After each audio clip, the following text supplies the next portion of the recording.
Hey guys, it's Grizzly Goat here, and with my first video of the year, I wish all of you good luck and a great 2020. I am planning to upload much more often, so if you want to see more content like this, hit that sub button and the bell right next to it. But, moving on to our video. So today we're going to talk about the more forgotten players with Siege, console players. I'm sure all console players will be happy if these three features were added. So to dive in and kick it off with the first one, and this is a big one, is to allow console players to adjust their field of view. Adding this would be astronomical steps in the right direction. I remember way back when Rainbow Six Pro League was still on Xbox. I think one of the casters, I believe Kickstar, said that the red dot and reflex sights had specific advantages on console, because of that locked low FOV. I really don't need to explain that much more on how impactful and important this would be for us. But there are a few reasons as to why this isn't attainable. If you aren't aware, this does require more hardware power because more field of view equals more to render at one time. Keeping this in mind, it is very possible for this to be the only reason why FOV sliders aren't on console.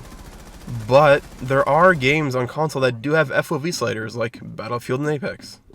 I remember when I played Apex, I maxed out my FOV, and when I would hop back on Rainbow, it felt like I was looking through a cone. And it took me rounds for me to get used to the low FOV. Now, this might be confusing. Why can Apex and Battlefield do it, but not Rainbow? Now, I'm not sure, because I'm not the smartest person in the world, but this could be because of the engines. The Rainbow Six Twitter account replied to a tweet regarding console FOV and they responded of issues with limitations, which probably means the engine's effectiveness on consoles. In comparison to other games, the renowned Frostbite engine might be one of the best engines on the market, and Apex is a much newer game in comparison to Rainbow. So this might be attributed to Siege's old engine, but is it possible to update it or even rebuild it to some capacity? Now, you might be questioning, isn't that too much? Well, it may or may not be. Ubisoft does have clear long-term goals with this game. About a year ago, a survey from Ubisoft dropped asking about Rainbow Six branching out to other types of categories, talking about open world and battle royale. Obviously, we haven't seen any results from those polls, but the recent overhaul to the Rainbow Six dev team is just nothing to brush off. This change could be a precursor or foreshadowing to another category that Ubisoft wants to branch out to, like open world, which would definitely require more engine power, or Ubisoft could just pull an Unepic Gamer move and just not put it on console. But let's say Ubisoft has no other ambition for Rainbow Six outside of quarantine. Whenever Ubisoft decides to pack it up and leave Rainbow Six Siege for the next project, I would assume that the main marketing point for that next game would be the recreated engine. So, in summary, do we want an FOV slider? Yes. Do we know exactly why it is impossible for it to be on here? No. Will it be available sometime in the future? Maybe. I hopped on some T-Hunt and turned off VSync, which locks your FPS at 60. Now, I am playing on a PS4 Pro, which is interesting because I expected the number to be higher. But this is where my theory of the old engine comes in. This game did come out in 2015. The original PS4 and Xbox One released 2 years before. So I do understand Ubisoft's position on this situation. But I hope it can be resolved because this does show the game's age, at least on consoles. Maybe this can be changed when the next consoles drop, but we can only wait. Now, there's a group of people that argue that this will get rid of the parity that console has, which they do value. But there's something much worse threatening the parity, and that is use of Xims, or better known as MnK on console. As a console player in the higher ranks, I see it often and it's honestly ridiculous.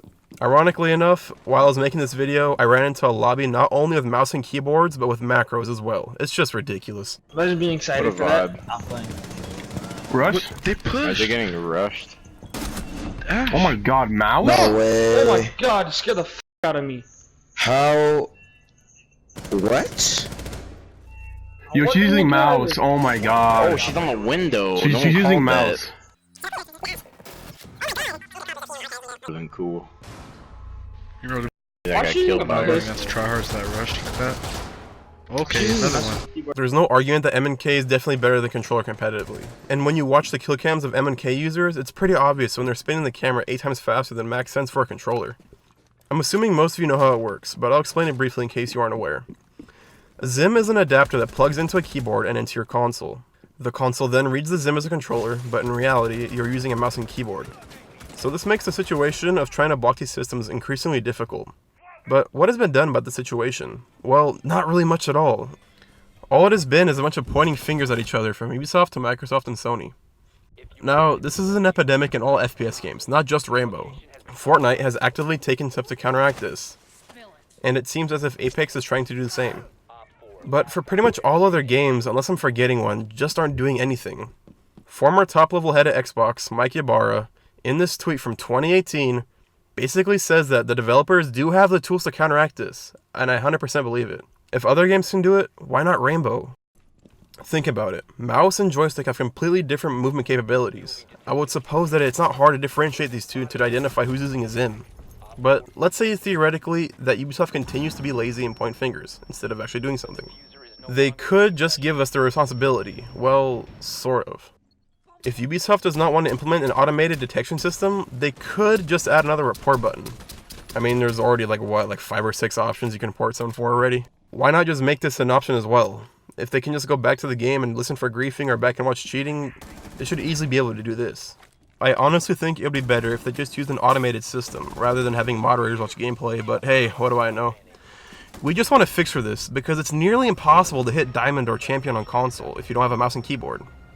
I just hope somebody does something about this, and before you start typing in the comments, adding native MnK support definitely does not count.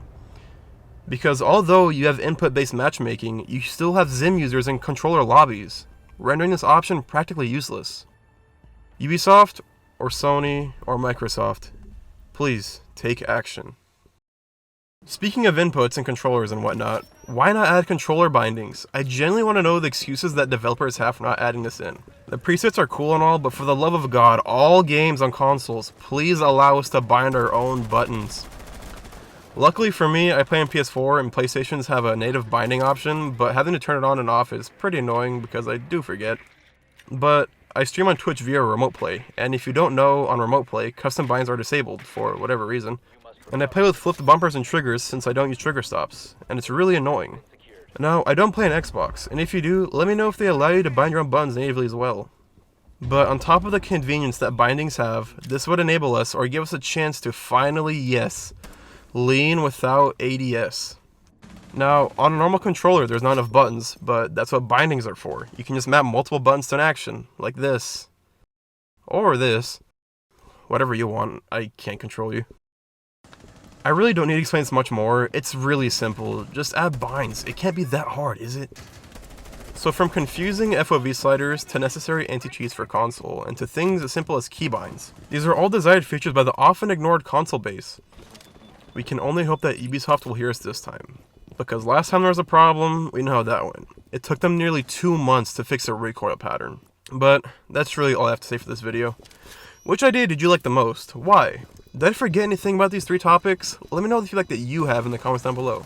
But before you leave, I just want to plug my Instagram. I do post often, and if you like Rainbow Six memes, I suggest you give it a look. Pretty much everything on here is made by me, so check it out. Hey you, if you made it this far, thank you, and have a wonderful day.